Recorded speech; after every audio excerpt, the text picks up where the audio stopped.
He kicked my goddamn front door open, the fucking thing slamming against the wall so hard it shook the picture of his dead mother. He stalked in out of the pissing Montana rain, looking like a drowned rat with the eyes of a wolf. "I need 10 grand, old man. Tonight." His voice, my own son's voice, scraped against me like rusted metal. He thought I was just some fossil sitting on a pile of cash, waiting for the grave so he could finally live his life. He thought he could leave me for dead in the middle of Grizzly country, alone, with nothing but the clothes on my back. "Bye, Dad. Hope the bears are hungry," he'd said. He figured I'd freeze or get eaten, and he'd come home a rich man. But the funny thing about old soldiers? We don't die easy. When he finally rolled back into town, I was sitting right there in his favorite chair, nursing a whiskey, with a smile that would have frozen hell over. "I've got a surprise for you, kid," I told him. And what happened next? Well, you're just not going to believe it. Before we dive into this whole fucked up mess, do me a favor. Hit that subscribe button, give this video a thumbs up, and let me know in the comments where in the world you're listening from. Trust me, you're going to want to stick around for this. The front door didn't just open. It exploded inward. Leo stood there, framed for a moment against the slate-gray deluge of a whitefish afternoon. His expensive rain jacket was soaked through, his designer sneakers squeaking obscenities against my polished oak floors. He looked like a storm that had just been given a human form. "Dad, I need $10,000. Right now." I was at my desk in the great room, the one that looks out over the lake. The pen in my hand froze mid-signature on a supply invoice for the outfitting company I'd built from nothing. It wasn't the amount that stunned me. It was the tone. A snarling, guttural demand. This wasn't my son, the boy I'd taught to fish and track, asking for help. This was a hostile stranger staging an invasion. "Leo, what the hell are you talking about?" I stood up, my chair scraping back. I'm 61, and the bones ache a little more each year, but 2 decades as a Green Beret leaves you with a certain posture. I don't bend easy. "Don't play dumb with me," he spat, pacing a hole in my antique Persian rug. His hands were jammed into fists so tight his knuckles were white. 10 grand. I have to have it by tonight." "I just transferred your monthly allowance 2 weeks ago, son. $4,000. What happened to that?"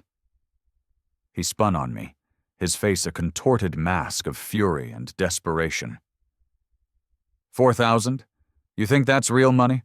That barely covers my rent in Denver and the payment on the fucking Audi you insisted I needed for making a good impression." His voice cracked on the last few words, a high, thin sound of a man on the ragged edge of his own control. My flannel shirt, worn soft from years of work, suddenly felt like a straitjacket. I could still smell the horses and leather on my hands from the morning's pack string inspection. I built this company, Callahan Backcountry Adventures, with blood and sweat after the Army. I did it after Clara died, working 18-hour days fueled by grief and a desperate need to give our boy every single thing I never had. I'd sacrificed my own life to build a kingdom for a prince who had nothing but contempt for the throne. "We've had this conversation, Leo. You're 28 years old. You need a steady job. You need to stand on your own 2 feet. He let out a laugh, but it was a bitter, ugly sound, completely devoid of humor. "Work? Why the hell should I work? You've got all this," he said, gesturing wildly around the room, at the vaulted ceilings, the stone fireplace, the trophies from hunts I'd guided across 5 continents. "You sit up here in your mountain palace playing God with my life, doling out scraps like I'm some kind of beggar?" The accusation hit me harder than any punch. I squared my shoulders. "I'm trying to teach you about responsibility, about the value of earning something for yourself." "Responsibility?" he sneered, stepping closer. The smell of stale cigarette smoke and something else, something like sour fear, rolled off him. You want to know about responsibility? When you finally kick the bucket, I'll take over this business. And believe me, I'll run it better than you ever did. I'll make it something modern, something impressive. The words hung in the air between us, shimmering like poison. My lungs felt tight, as if the very air had been sucked out of the room. It wasn't just the casual mention of my death. It was the cold, hard calculation in his eyes. This wasn't a son lashing out in anger. This was a predator assessing his inheritance. I tried to speak, but my throat closed up. All the years, 25 years of raising him alone after Clara's cancer took her. 25 years of birthday parties with no mother, of parent-teacher conferences by myself, of hoping, praying that I was shaping him into a man she would have been proud of. And it all turned to ash in that one sickening moment. He must have seen the utter devastation on my face because his expression flickered. For a split second, a look of panic crossed his features.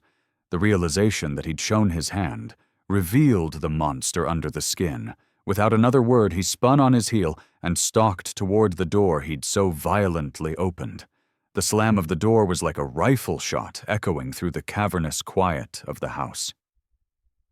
On the mantel, the silver-framed photo of Clara rattled, her bright, beautiful smile trembling behind the glass. I didn't move. I stood there, motionless, watching that photo until it slowly settled back into its place. The silence pressed in on me, heavy and suffocating. Outside, the guttural roar of his Audi's engine ripped through the afternoon quiet before fading down the long, winding driveway.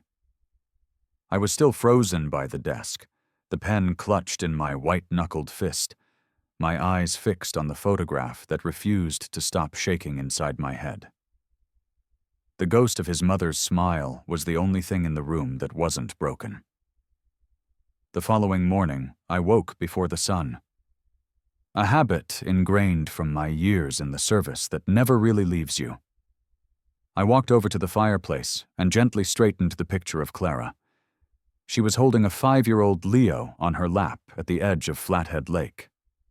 His small hand was wrapped around her finger, and he was looking up at her with pure, uncomplicated adoration. The memory was a physical blow, knocking the wind out of me. I remembered Clara's funeral, the biting November wind that felt like it was trying to scour the very skin from my bones.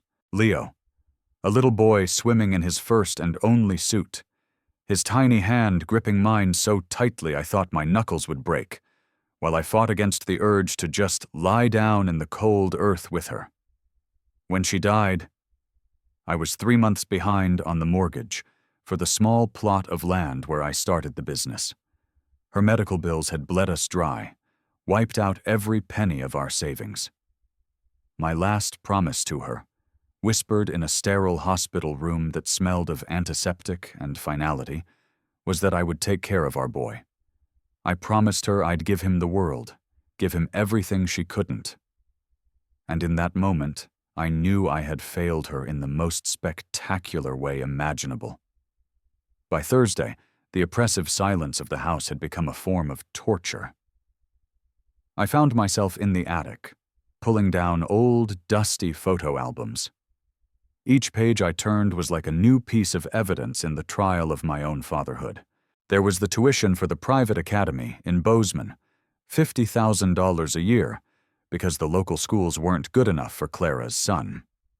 The fully funded film degree from a fancy art school in California, a program he'd dropped out of after 2 semesters because it was creatively stifling. The brand new Jeep Rubicon for his 21st birthday, $70,000 cash, because he couldn't be seen driving anything used or common. I ran my finger over a picture from his 18th birthday. He was surrounded by friends, all wearing the empty, privileged smiles of kids who had never known a single day of hardship. Even then, standing next to me, there was a vacancy in his eyes, a strange distance. While other kids his age were working summer jobs, bussing tables, or bucking hay, Leo was in Europe, backpacking on my dime, an experience I justified as an investment in his cultural education. The timeline was sickeningly clear now, laid out across a decade of glossy photographs. Every time I bailed him out of a jam, every poor decision I softened with a checkbook, every time he failed and I rescued him from the consequences, I hadn't been helping him. I'd been systematically carving away at his soul, chipping off pieces of his character, his resilience, his empathy. I thought I was being a good father, fulfilling my promise to Clara. Instead, I had created a stranger. A weak, entitled man-child who saw my death not as a tragedy, but as a business opportunity. On Saturday evening, I sat in Clara's old armchair by the window, the one I could never bring myself to get rid of. Its floral pattern was faded, the cushions permanently indented with her memory. She would have seen this coming. Clara had a way of reading people, of seeing the subtle truths I was always too busy or too stubborn to notice. She would have pushed him, challenged him, made him earn his place in the world. "I failed you, Clara," I whispered to the empty room, the words tasting like ash in my mouth. The full weight of the realization settled into my bones like the deep, penetrating cold of a Montana winter. I had spent a quarter of a century trying to buy my son's love to make up for the fact that he'd lost his mother. Each lavish gift, each consequence-free rescue was just a bandage I was slapping over my own gaping wound of guilt and inadequacy.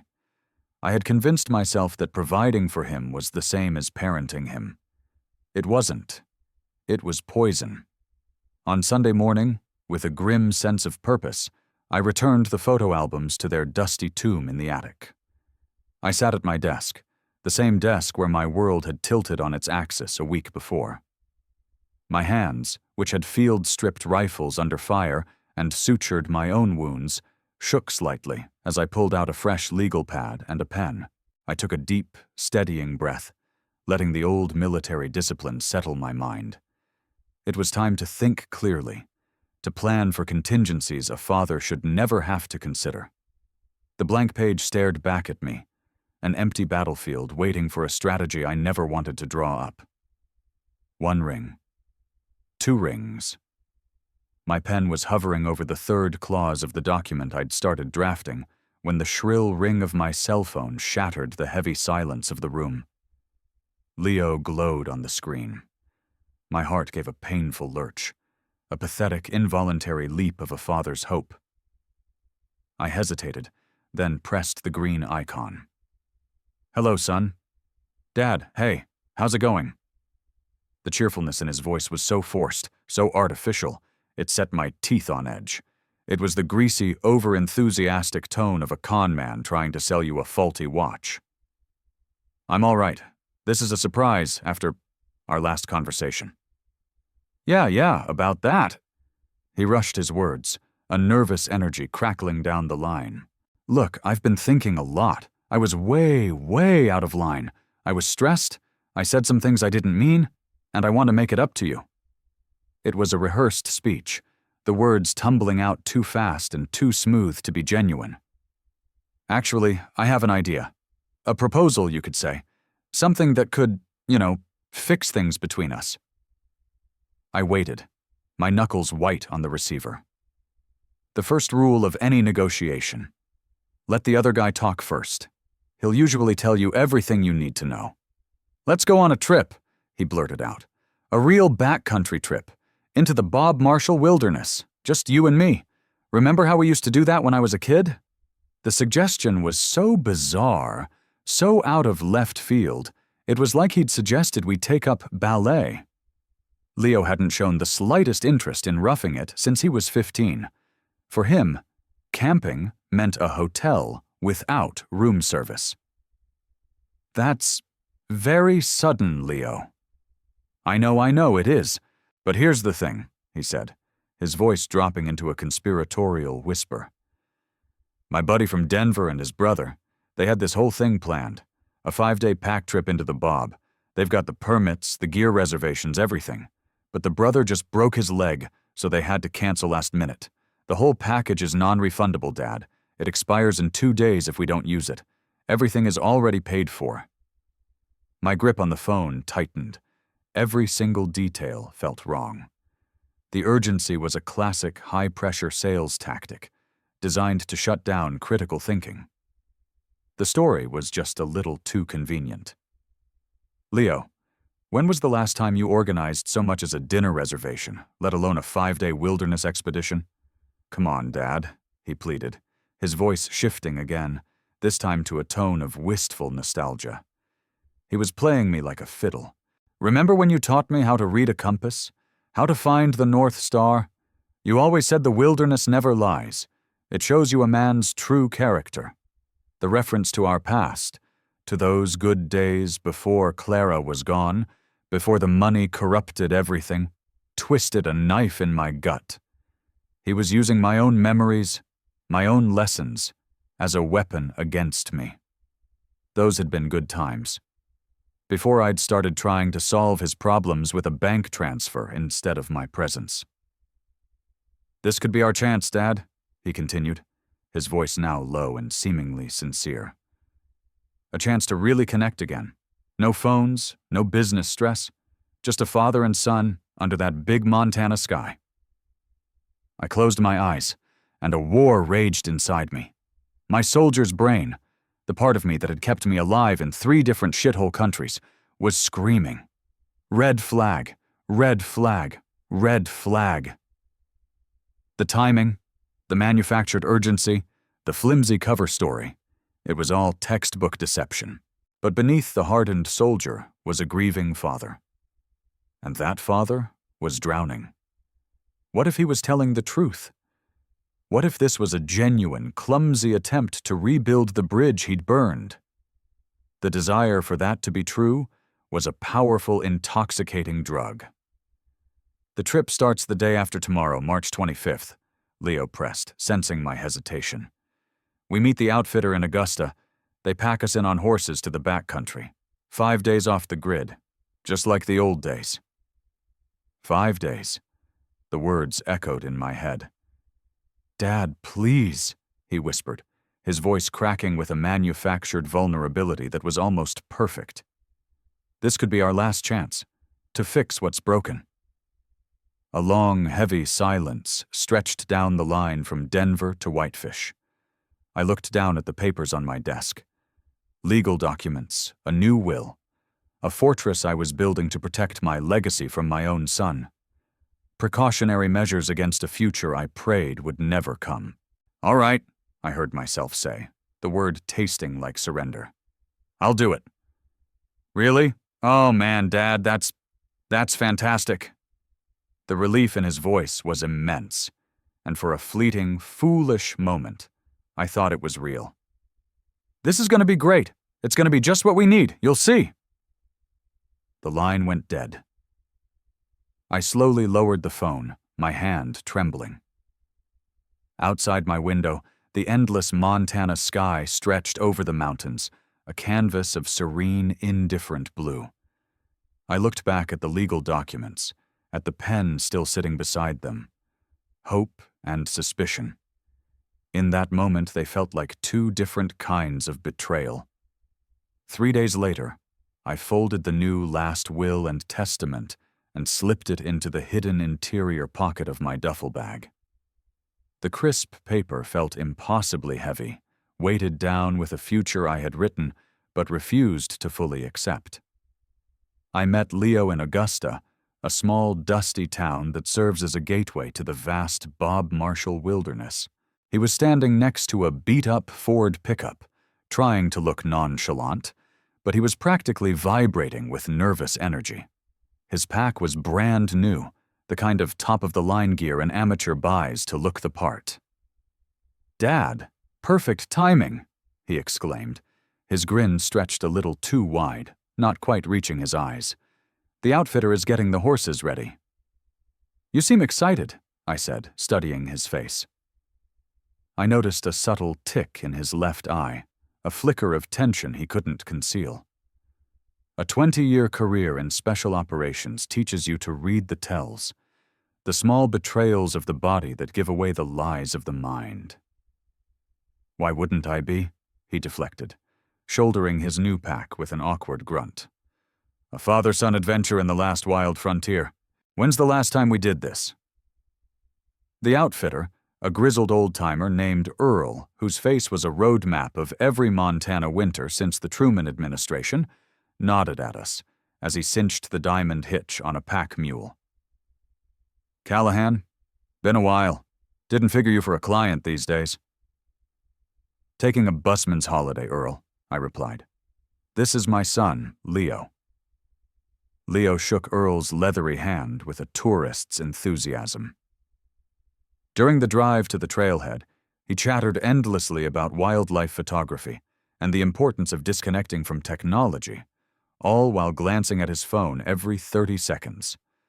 I found myself falling back into old habits, giving him pointers on how we'd navigate, how to read the weather in the cloud formations over the Rocky Mountain front.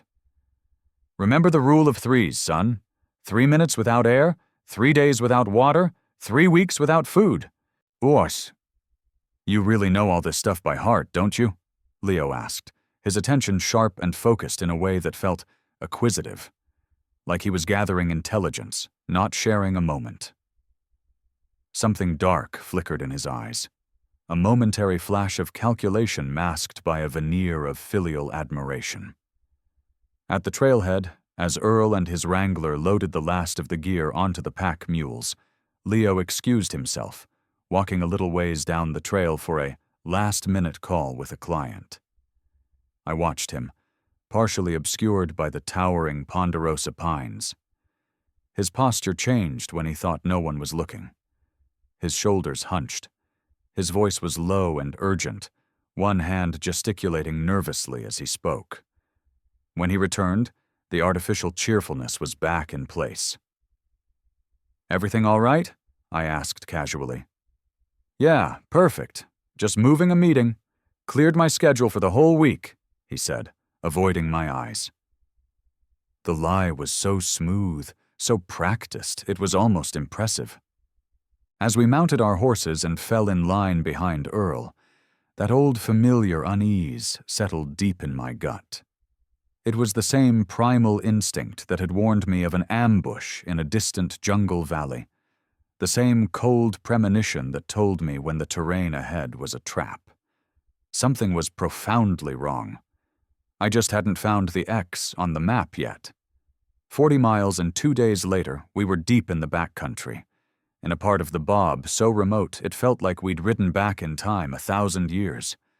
The trail wound through vast, cathedral-like forests of lodgepole pine and Douglas fir, opening up into meadows painted with early spring wildflowers. We forded rivers where the water was so clear and cold it stole your breath, the current pulling insistently at the horse's legs. Mountains, jagged and brutal, clawed at the sky in every direction. It was a beautiful, dangerous, and utterly indifferent landscape. This was grizzly country. Real grizzly country. Earl had pointed out fresh tracks on the second day, prints the size of dinner plates pressed deep into the mud near a stream. "Big bore," he'd grunted. "Traveling alone. Means he's looking for a meal or a mate. Best not to be either." On the third morning, Earl and his wrangler packed up their own gear. "All right, boys. This is as far as we take you," Earl said, handing me the lead ropes for our 2 saddle horses and a single pack mule. "We specified a drop camp. This is it. Good fishing in that creek. Keep a clean camp. We'll be back to pick you up at this spot in 5 days. If you're not here..." He let the sentence hang in the air. In the Bob, you didn't need to finish that thought. Leo seemed relieved, almost giddy, to see them go. He waved with an exaggerated cheerfulness as they disappeared back down the trail, their bell mare's clunking growing fainter until it was swallowed by the immense silence of the wilderness. "Finally," Leo sighed, turning to me. "Alone at last." The phrase sounded strange, almost menacing in its finality. The silence that descended was absolute. It was a physical presence, broken only by the whisper of wind through the pines and the gurgle of the nearby creek. For the first time, I felt a genuine flicker of unease turn into a cold dread. We were utterly, completely alone, a week's hard ride from the nearest road. That evening, the temperature plummeted as the sun dropped behind the Sawtooth Ridge to the west. I built a fire, the familiar, comforting ritual, a small defense against the encroaching darkness. I prepared a simple meal of freeze-dried beef stroganoff, a far cry from my own outfitting company's backcountry feasts, but serviceable. Leo was unusually quiet, staring into the flames, his face illuminated by the flickering light. The cheerful mask was gone, replaced by a brooding intensity. "Tell me about the business, Dad," he said suddenly, his voice low. "I mean, really tell me about it. The financials, the assets. How is it all structured?" The question was so blatant, so transactional, it caught me off guard. "Leo, we're out here to reconnect, not to hold a board meeting." "I'm just curious," he pushed, his gaze unwavering. "As your heir, I feel like I should understand the mechanics of what will, eventually be my responsibility." Every word was a small, sharp blow. He wasn't my son anymore. He was an estate planner. I spent the next hour giving him vague answers, deflecting his increasingly specific questions about property deeds, tax shelters, and the company's valuation. All the while, the cold dread in my gut was solidifying, turning into a certainty as hard and sharp as ice. The next morning, I woke to the clatter of a coffee pot being set on the fire grate. But something was wrong. It was the unnatural quiet. The horses were gone. I scrambled out of my tent, my heart hammering against my ribs. Leo was standing by the fire, methodically packing the last of our food into a single pannier. The saddles, the bridles, our sleeping bags, the tent, the first aid kit, the GPS, the satellite phone, all of it was gone. He'd packed everything onto 2 of the horses, leaving me with 1 pack mule, still tied to the highline, and absolutely nothing else. "What's going on?" My voice was a low growl. "Where is the equipment? Where are the other horses?" He didn't look at me. He kept his back to me as he cinched the last strap. "Change of plans." "Don't you give me that bullshit, Leo," I snarled, stepping toward him. "What have you done?" He finally turned, and the man I saw was a complete stranger. The resentment, the weakness, the greed, it had all coalesced into a mask of pure, cold indifference. "You wanted me to learn about responsibility, right? You wanted me to stand on my own 2 feet. Well, this is me, standing on my own 2 feet." The full, horrifying truth of the situation crashed down on me. The camping trip, the convenient story, the remote location, the outfitter drop-off. It was a perfectly executed plan. An assassination. "You're leaving me here," I whispered, the words barely audible. "Give the old man a prize," he said with a chillingly casual smile. "It took you long enough to figure it out for a Green Beret genius." "Leo, why?" It was a father's pathetic, heartbroken plea. "If you needed money that badly—" "I don't want your money anymore, Dad," he interrupted, his voice dripping with venom. "I want my inheritance, all of it. The business, the house, the investments, the whole damn thing. And with you tragically lost in a camping accident."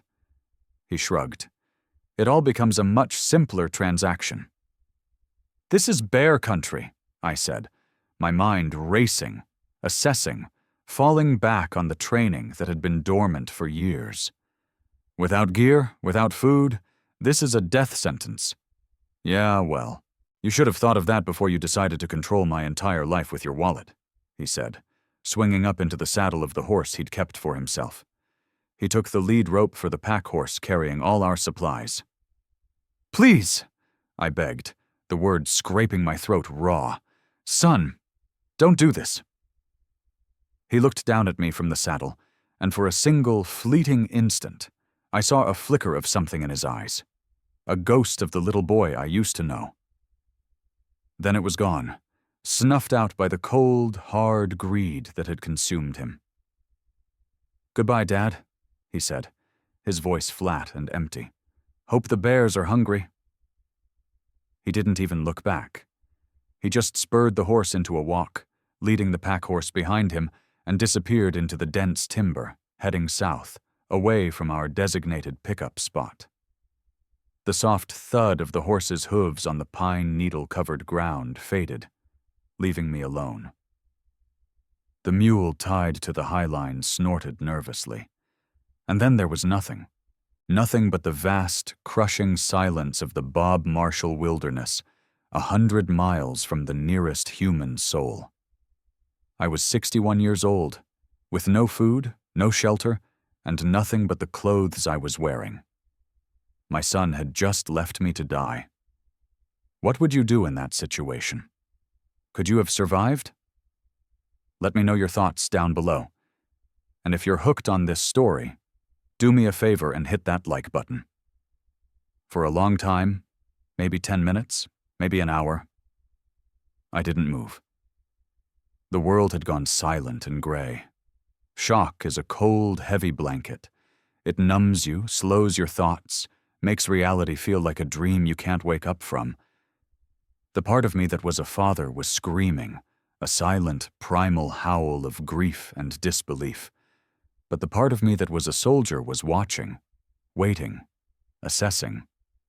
And the soldier knew that shock was a luxury that would get me killed. Slowly, methodically, the Green Beret took over. I shoved the grieving father into a dark corner of my mind and locked the door. There would be time for him later. If there was a later. Rule number 1. Survive. I forced myself to take a breath, then another. The mountain air was thin and bitingly cold. First things first, inventory. I patted down my pockets, my old buck knife, thank God. A waterproof container with a half-dozen matches and a small flint and steel I never leave home without. My wallet, a photo of Clara I always carried. Nothing else? No food, no map, no compass, nothing. Okay. Now, the assets. I walked over to the mule Leo had left behind. Why leave the mule? I checked its panniers. Empty, of course. He'd left it to slow me down, or maybe as a final cruel joke. An animal to care for while I myself was starving. But he'd made a mistake. An animal is an asset. Its pack saddle had leather straps and metal buckles. Resources. Second, orient. The sun was climbing in the east. I knew the general lay of the land from my own outfitting trips years ago. We were in the Flathead National Forest, somewhere near the Scapegoat Wilderness. South Fork of the Flathead River should be to the north and west. Rivers lead to people. Eventually. My mission was now simple. Walk west. Third, prioritize. The immediate threats were exposure and dehydration. The long-term threat was starvation. But the most dangerous threat of all was despair. The moment I gave up, I was dead. Anger was better fuel than despair, and I had a furnace of it burning inside me. Fury at Leo, at his weakness, his betrayal, and at myself, for creating the monster who had just tried to murder me. I would use that rage to walk. I would use it to stay warm. I would use it to live, if only out of sheer goddamned spite. I cut a strip of leather from the mule's rigging with my knife. A lanyard for the knife itself. I couldn't afford to lose it. I drank deeply from the creek, filling my belly with the icy water until it ached.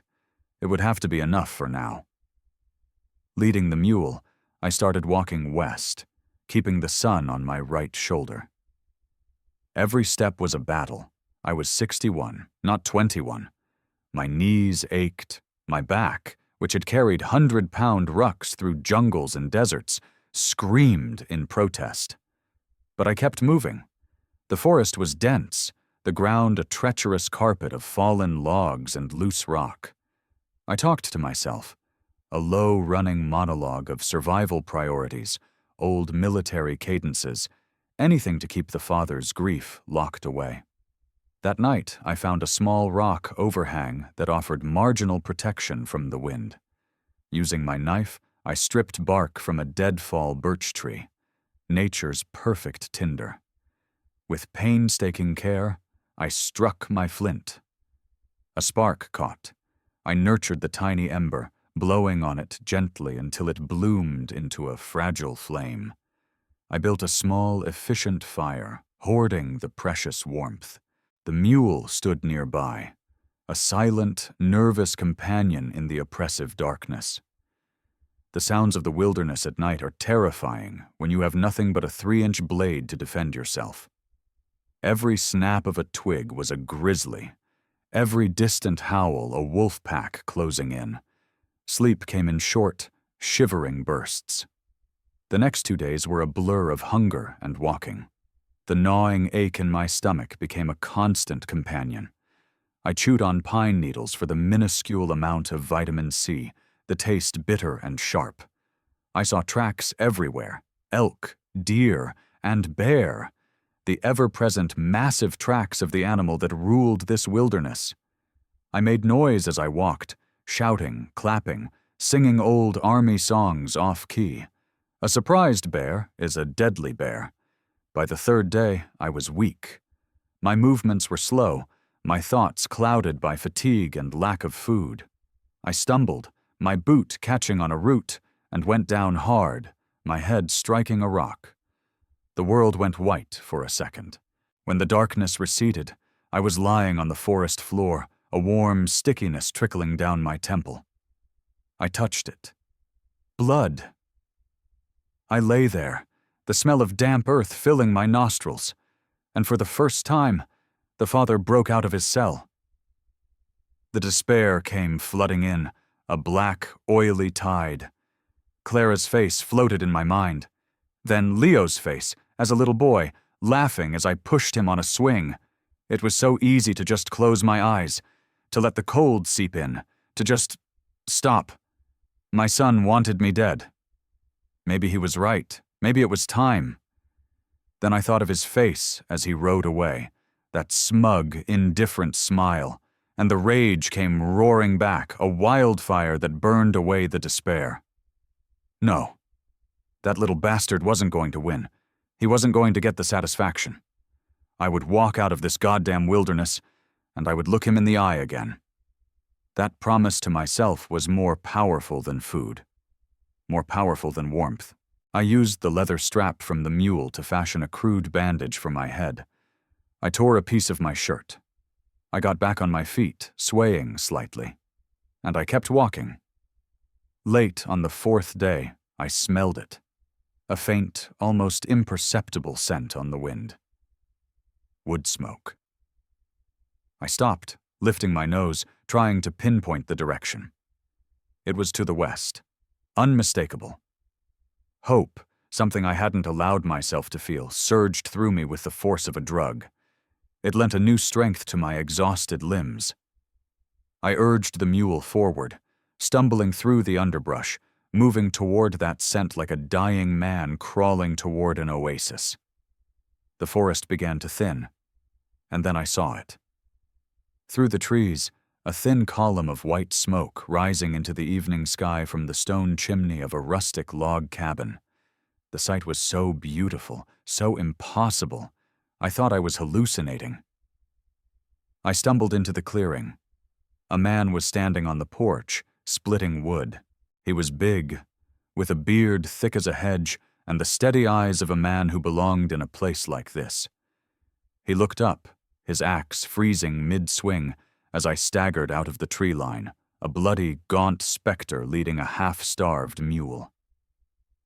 "Holy Mother," he breathed, dropping the axe. He ran down the porch steps toward me. "Mister, are you all right? What in God's name happened to you?" My voice was a dry, rasping crackle.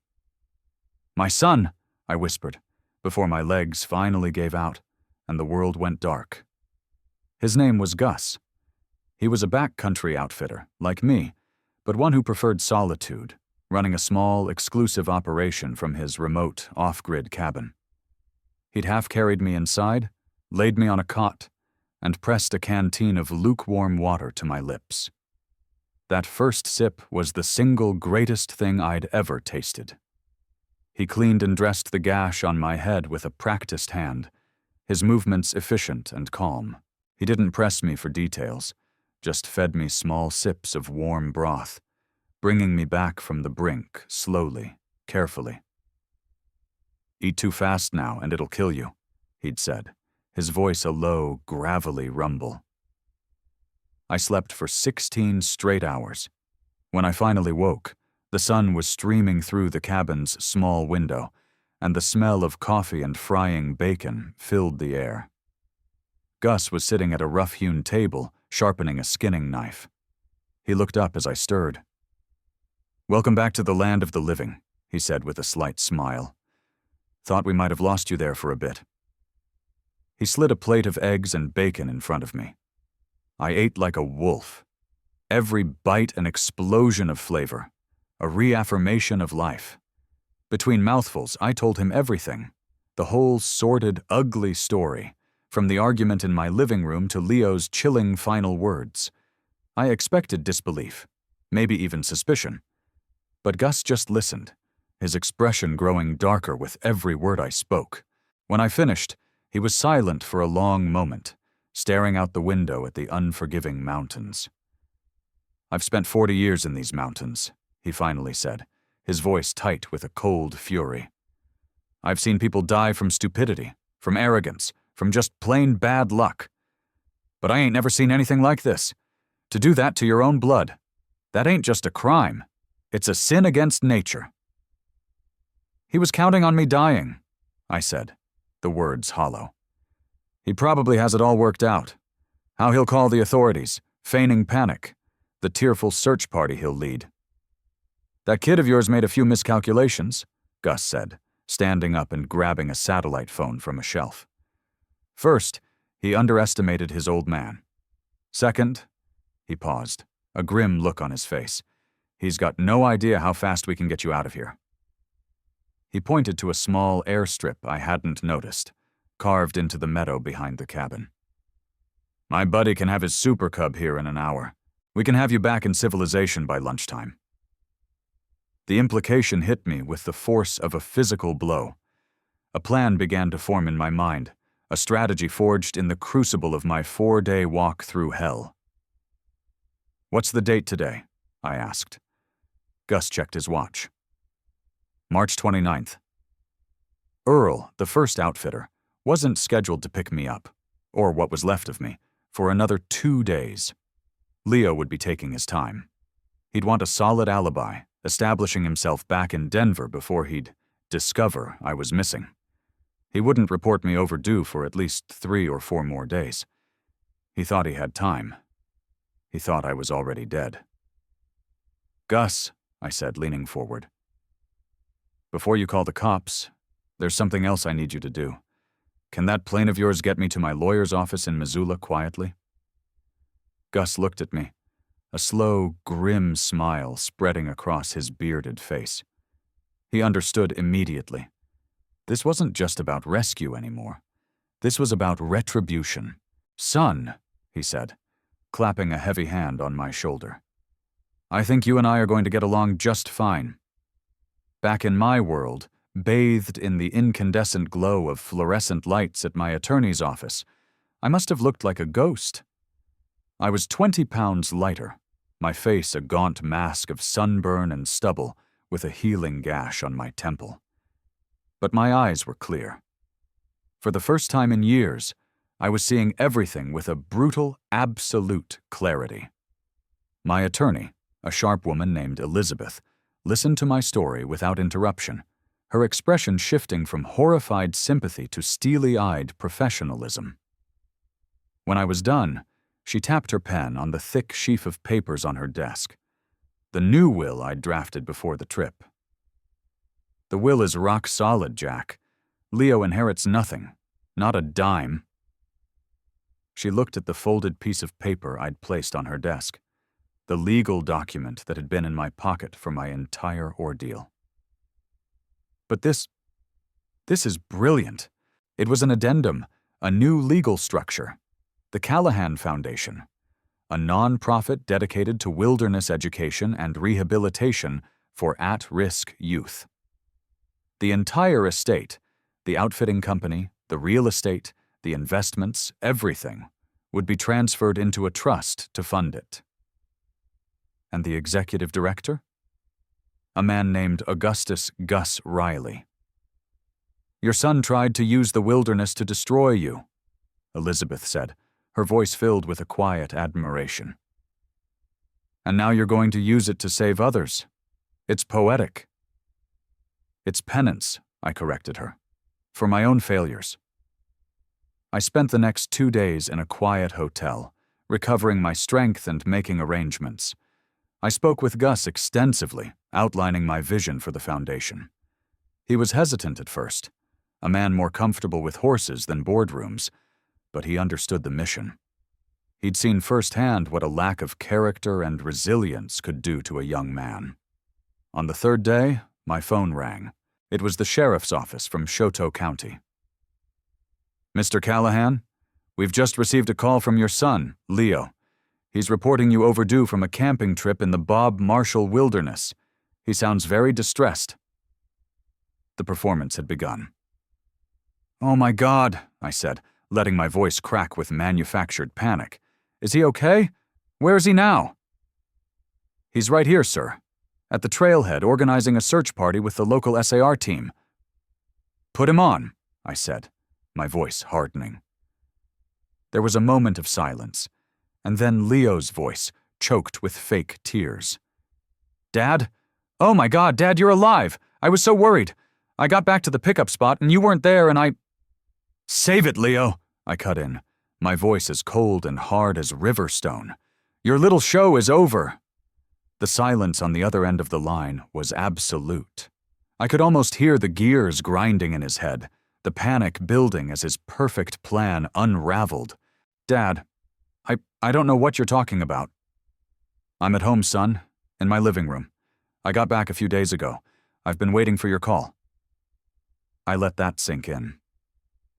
"We have a lot to talk about, so why don't you get in your car and drive on home? I'll be waiting." I hung up the phone. Outside my window, the sun was setting over the lake, painting the sky in strokes of orange and purple. The board was set. The final piece was about to move. And it was my turn to say checkmate. The 7-hour drive from the trailhead to my house must have been the longest drive of Leo's life. Every mile must have been torture, his mind racing, trying to figure out how I'd survived, how I'd beaten him home. Trying to invent a new set of lies that could possibly explain the unexplainable. I sat in my leather armchair, the same one I'd sat in the night he stormed out demanding money. The house was quiet. A glass of good whiskey sat untouched on the table beside me. The legal documents, the ironclad new will and the charter for the foundation, were laid out neatly on the coffee table. When his Audi finally crunched up the gravel driveway, I felt nothing. Not anger, not sadness, not even a sense of victory. Just a profound, weary finality. This was the end of a story I had written myself. He used his key this time. The door opened slowly, cautiously. He stepped inside, looking pale and thin, his eyes darting around the room like a cornered animal. When he saw me sitting there, calm and solid, he flinched as if he'd been struck. "Dad," he croaked, his voice raw. "Hello, Leo," I said quietly. "Have a seat. We need to talk about your inheritance." He collapsed onto the sofa opposite me, his bravado gone, leaving only a hollowed-out shell of a man. "How?" he whispered. "I left you 40 miles from nowhere. No gear, no food." "You're right," I said, leaning forward. "You sentenced me to death. You made a good plan, but you made one critical mistake. You assumed I was as weak as you are." His eyes fell to the papers on the coffee table. He saw the bold heading, "The Last Will and Testament of Jack Callahan." His eyes widened, and a flicker of his old greed ignited. Maybe, just maybe, I'd come back and all was forgiven. "This is what you wanted, isn't it?" I said, gesturing to the papers. "This is why you were willing to commit murder." I picked up the first document. "This is my new will. It was legally filed and executed 3 days ago. In it, you are explicitly disinherited. You will receive nothing. Not the business, not the house, not so much as a rusty nail." The color drained from his face. You can't." "Oh, but I can," I continued, picking up the second stack of papers. "And this is the charter for the Callahan Foundation, a non-profit that will be funded by my entire estate. It's going to take kids who are on the wrong path, kids like you, and it's going to teach them the things I so clearly failed to teach you: character, resilience, and integrity. My new friend Gus is going to run it." He stared at me, his mouth opening and closing, but no sound came out. The full scope of his failure was crashing down on him. He had not only failed to kill me, but he had single-handedly guaranteed he would never see a penny of my money. But why?" he finally stammered. "I'm your son." "No," I said, and the words came from a place deeper than anger, a place of pure, clarified truth. "My son died a long time ago. I just didn't have the courage to admit it until now. My son was replaced by a parasite I created by burying him in money and shielding him from life. You are just what was left over." I stood up. "The sheriff is on his way, Leo. Gus is a sworn witness. Abandonment in a designated wilderness area is a major felony, attempted murder. You're going to go to prison for a very, very long time." Tears finally began to stream down his face. They weren't tears of remorse. They were tears of self-pity.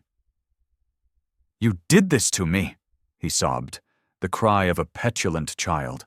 "You always controlled everything. You made me this way." And in that moment, I saw the only path forward for me. "You know what, Leo?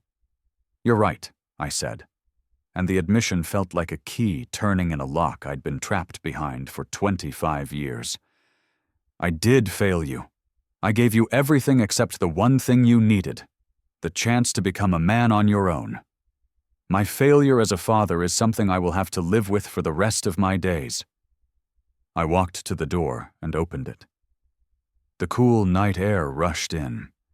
In the distance, I could see the flashing red and blue lights of the sheriff's car making its way up my long driveway. "But your choices," I said, turning back to him one last time. "The choice to betray me, the choice to leave me to die, those are all yours.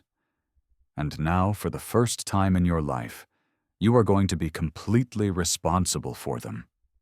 The last I saw of him, he was sitting on my sofa, a broken man in a beautiful house he would never own, staring at the legacy he had thrown away, waiting for the consequences he had finally earned. Walking out onto my porch, I took a deep breath of the cold, clean Montana air. I hadn't just survived the wilderness, I'd survived my own worst mistakes as a father. And in the smoking ruins of my family, I had finally found a new purpose, not just to live, but to build something that would last, something that my wife, Clara, would have been proud of. Thank you for being here with me through that story.